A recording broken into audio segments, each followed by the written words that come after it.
سیٹھ ساجد شہر کے بہت بڑے تاجر تھے۔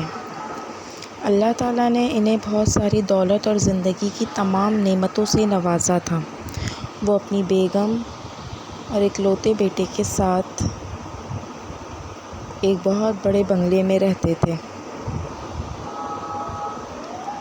بہت زیادہ دولت نے انہیں مغرور کر دیا تھا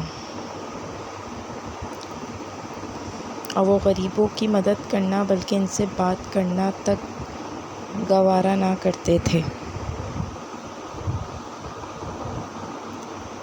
ایک دن وہ صبح سویرے اپنے پالتو جانوروں کو کھانا کھلا رہے تھے کہ دروازے پر دستک ہوئی۔ چوکیدار چھٹی پر تھا، مجبوراً انہیں خود دروازہ کھولنے جانا پڑا۔ چوکیدار کو برا بھلا کہتے ہوئے جب انہوں نے دروازہ کھولا تو سامنے ایک ضعیف بزرگ کھڑے تھے اور حلیے سے غریب دکھائی دے رہے تھے۔ سیٹھ صاحب نے درشت لہجے میں ان سے آنے کی وجہ پوچھی۔ بزرگ نے کہا، اللہ کے نام پر کچھ مدد کر دو، اللہ آپ کے رزق میں برکت دے۔ یہ سننا تھا کہ ساجد صاحب کو غصہ آ گیا۔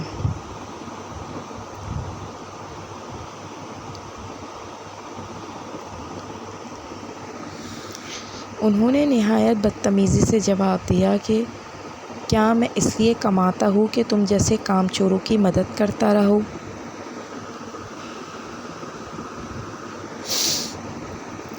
ہڑتال والے دن بھی چین نہیں ہے، بھیک مانگتے ہوئے شرم نہیں آتی؟ دفع ہو جاؤ یہاں سے۔ بزرگ نے یہ سن کر کہا، غرور کا سر کبھی اٹھا نہیں رہتا، تم رزق کے ایک ایک نوالے کو ترسو گے۔ انہوں نے فقیر کی بات کو سنی انسنی کر دیا اور ابھی واپس پلٹتے ہی تھے کہ خان سامہ کی خوفناک آواز سنائی دی۔ وہ بھاگ کر باورچی خانے میں داخل ہوئے تو دیکھا کہ خان سامہ زمین پر گرا ہوا ہے اور چائے کی پتیلی اور فرائی پین اس کے اوپر گرا ہوا ہے۔ سیٹھ صاحب کی اہلیہ بیٹے کو ساتھ لے کر میکے گئی ہوئی تھیں۔ خان سامہ ناشتہ بنا رہا تھا کہ یہ حادثہ پیش آ گیا۔ انہوں نے نہ چاہتے ہوئے بھی اس کو ساتھ لیا اور قریبی کلینک لے گئے۔ اس کے دونوں ہاتھ بری طرح جل گئے تھے، مجبوراً اس کو بھی چھٹی دینی پڑی۔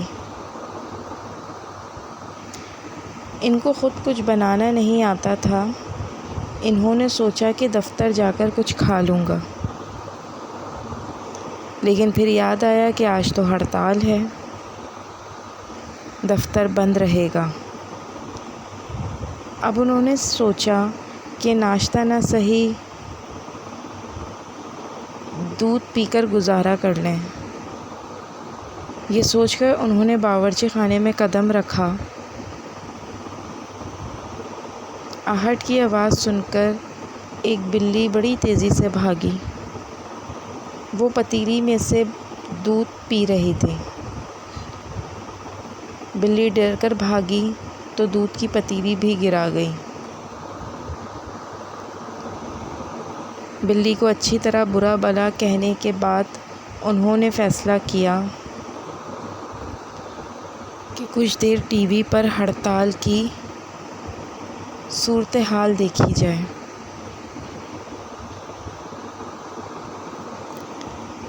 ٹی وی دیکھتے ہوئے دن کے 2 بج گئے تھے۔ اور اب بھوک کی شدت سے مجبور ہو کر انہوں نے باورچی خانے کی دوبارہ تلاشی لی۔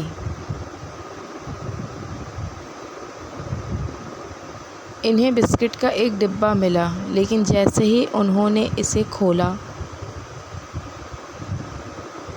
تو دیکھا کہ چینٹیوں نے بسکٹ کو کھا کر بھربھرا کر دیا تھا۔ وہ طیش میں آ گئے،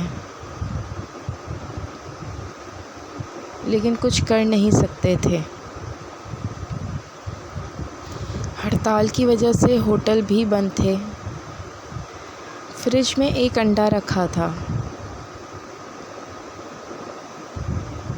انہیں انڈا نظر آیا تو وہ خوش ہوئے۔ تلنے کے لیے اسے توڑا تو وہ گندا نکلا۔ ایک کونے میں ان کو دہی کا رائتہ نظر آ گیا۔ باسی روٹی سے بھی کھانا شروع کیا ہی تھا کہ انہیں پیالے میں کوئی چیز تیرتی ہوئی دکھائی دی۔ انہوں نے غور سے دیکھا تو رائتے میں کاکروچ تیر رہا تھا۔ انہیں یہ دیکھ کر ان کا جی متلایا۔ ان کی سمجھ میں کچھ نہیں آ رہا تھا کہ یہ سب کیا ہو رہا ہے۔ سیٹھ کے گھر میں دولت کی ریل پیل تھی اور وہ روٹی کے ایک نوالے کو ترس رہا تھا۔ اچانک ان کے ذہن میں فقیر کی بددعا کے الفاظ گونجنے لگے۔ اب انہیں احساس ہوا کہ صبح ان کے گھر پر سوالی بن کے آنے والا کوئی عام فقیر نہیں، بلکہ اللہ کے نیک بزرگ تھے، اور یہ ان کی بے عزتی کرنے کی سزا تھی جو وہ بھگت رہے تھے۔ یہ خیال آتے ہی انہوں نے گاڑی نکالی اور بزرگ کو ڈھونڈنے نکل پڑے۔ شام سے رات ہو گئی، لیکن بزرگ کا پتہ نہ چلا۔ چلتے چلتے انہیں ایک پرانی جھونپڑی نظر آئی جس میں ہلکی ہلکی روشنی تھی۔ وہ گاڑی سے اترے اور جھونپڑی میں داخل ہو گئے۔ ان کی حیرت کی انتہا نہ رہی، کیونکہ جھونپڑی میں وہی بزرگ عبادت کر رہے تھے جن سے صبح ساجد صاحب نے بد اخلاقی کی تھی۔ انہوں نے روتے ہوئے بزرگ سے معافی مانگی اور وعدہ کیا کہ وہ آئندہ کبھی غرور نہ کریں گے۔ مجھے احساس ہو گیا ہے کہ یہ دنیا فانی ہے، اصل حقیقت انسان کے اعمال اور کردار کی ہے۔ بزرگ نے کمال شفقت سے ان کے سر پر ہاتھ پھیرا اور پاس رکھی ہوئی کپڑے کی چھوٹی سی گٹری ساجد کو دی۔ ساجد نے گٹری کھولی تو اس میں سے سوکھی روٹی اور اچار کا ٹکڑا رکھا تھا۔ اس کے ساتھ بزرگ نے مٹی کے پیالے میں پانی ڈالا اور ان کے پاس رکھ دیا۔ انہوں نے بزرگ کا شکریہ ادا کیا اور خوب پیٹ بھر کر کھایا۔ آج ان کو یہ کھانا گھر کے کھانے سے بھی زیادہ لذیذ محسوس ہو رہا تھا۔